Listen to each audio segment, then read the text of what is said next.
बदला अगले चैप्टर का टाइटल।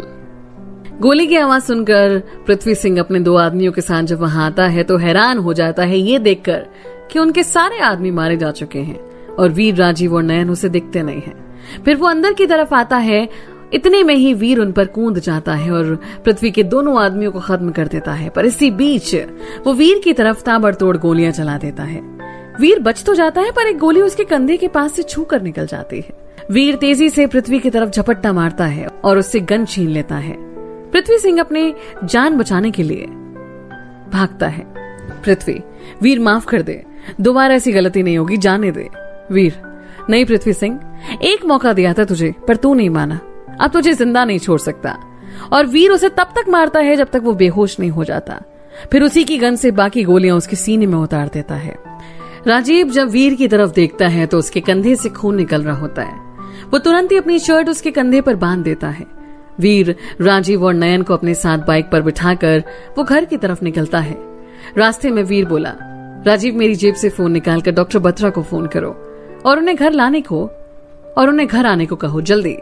और राजीव फोन निकालकर डॉक्टर को फोन कर घर आने को कह देता है। तीनों घर पहुंचते हैं और सभी वीर की हालत देखकर हैरान हो जाते हैं। पर वीर सबसे पहले डॉक्टर को कहता है कि राजीव और नयन को चेक करें और खुद फोन निकालकर किसी को फोन करता है।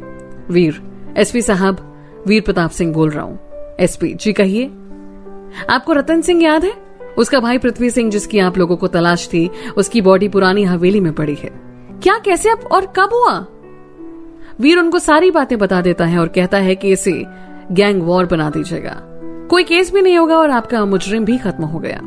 एसपी ठीक है, हम सब कार्रवाई खत्म करके आपसे मिलने आते हैं। वीर ठीक है बोलकर फोन काट देता है।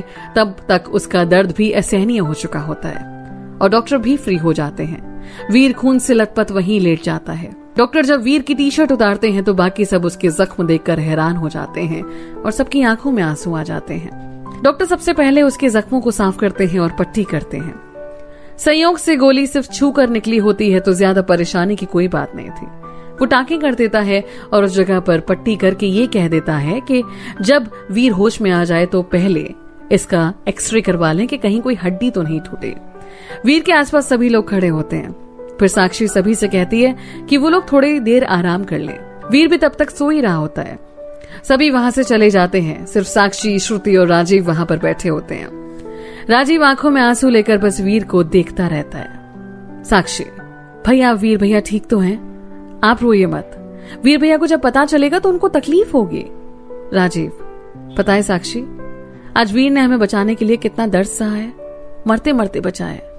साक्षी, राजीव भैया आप सब ठीक है तो इसे एक बुरे सपने की तरह भूल जाइए और आप थोड़ी देर आराम कर लीजिए। साक्षी उसे जबरदस्ती सुलाने के लिए ले जाती है। श्रुति वहीं बैठकर वीर का हाथ अपने हाथों में ले लेती है और बस वीर की तरफ देखती रहती है और मन में कहती है, वीर, गर्व है हमें आप पर कि आप अपने परिवार के लिए कुछ भी कर सकते हैं और जो काम इससे पहले आपने किया था, जो अनजान लड़कियों के लिए आप अपनी जान पर खेल गए थे, तो गर्व है हमें आप पर वीर। आपके साथ कभी कुछ गलत हो ही नहीं सकता। साक्षी भी वहां आ जाती है पर श्रुति से कुछ कहती नहीं, बस आकर बैठ जाती है। शाम में वीर होश में आता है। वीर, राजीव और नयन कैसे हैं? साक्षी बोली, दोनों ठीक है भैया। वीर एक गहरी सांस लेता है और उठने की कोशिश करता है पर थोड़ा लड़खड़ा जाता है, पर श्रुति उसे संभाल लेती है। फिर वो आराम से खड़ा होकर घर के अंदर आता है कि उसे नयन से मिलना है। घर के अंदर पहुंचते ही सभी वीर के पास जाते हैं। वीर सबको बताता है कि वो ठीक है और वो राजीव और नयन को देखने जाता है। जहां दोनों को चैन से सोता देखते हुए उसे राहत मिलती है। वीर साक्षी से बोला, यार चाय पिला दे, बहुत देर हो गई। साक्षी हंसते हुए, मतलब कुछ भी हो जाए आप चाय के बारे में नहीं भूलते हैं ना? वीर, अरे हुआ क्या है, सब ठीक तो है ना, अब टेंशन की कोई बात नहीं है। साक्षी वहां से चली जाती है और चाय बनाने लगती है। वीर को भी राम अपने साथ आंगन में ले जाते हैं जहां सभी बैठे थे। वीर भी सबसे बातें करने लग जाता है। उसी बीच रजनी का फोन आता है। हेलो वीर। वीर, हाँ दीदी कैसे हैं आप? रजनी, ठीक हूँ पर आप लोग भूल गए ना हमें। वीर, दीदी आपको कैसे भूल जाएंगे? रजनी, अच्छा वो सब छोड़िए, कल सुबह में आप सबको हमारे यहाँ पर आना है और पापा की बात करवा दीजिए। वीर बड़े पापा को फोन देता है और वो अब रजनी के ससुर से बातें करने लग जाते हैं। फिर फोन वीर को दे देते हैं। रजनी, तो अब तो पापा ने भी कह दिया, आप सभी कल आ रहे हैं ना? वीर, दीदी सब आ जाएंगे पर हमें थोड़ा काम है तो हम नहीं आ पाएंगे। रजनी, वीर आप सबसे पहले आएंगे और याद रखना आप नहीं आए ना तो हम आपसे बात नहीं करेंगे कभी भी। वीर, दीदी जिद नहीं करते, समझो ना। दरअसल वीर नहीं बताना चाहता था कि रजनी उसे उस हाल में देखे।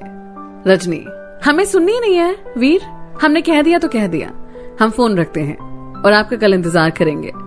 उधर रजनी फिर रोहित को भी फोन करती है और उसे भी कल सबके साथ आने को कहती है। यहाँ साक्षी सभी के लिए चाय लेकर आती है और चाय पीते हुए वीर सबसे कहता है कि आज के बारे में कोई भी रजनी से कुछ ना कहे, वो खुद उनसे बात कर लेगा। सभी चाय पी रहे होते हैं कि दालान पर एसपी साहब आ जाते हैं।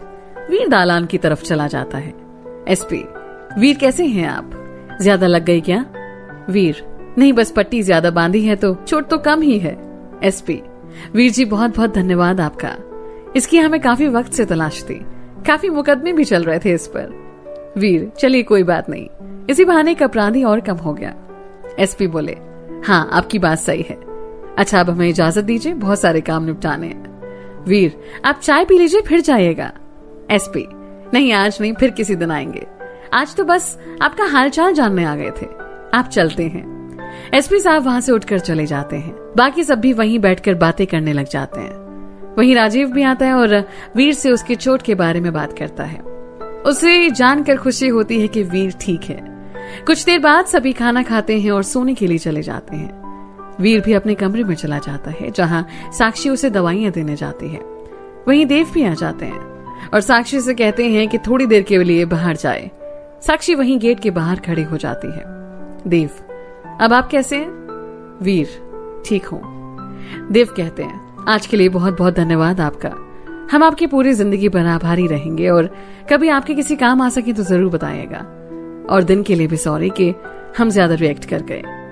वीर, कोई बात नहीं, वो हमारा फर्ज था और सॉरी की कोई जरूरत नहीं, आपकी कोई गलती नहीं थी। आपकी जगह अगर हम रहते तो हम ही यही करते।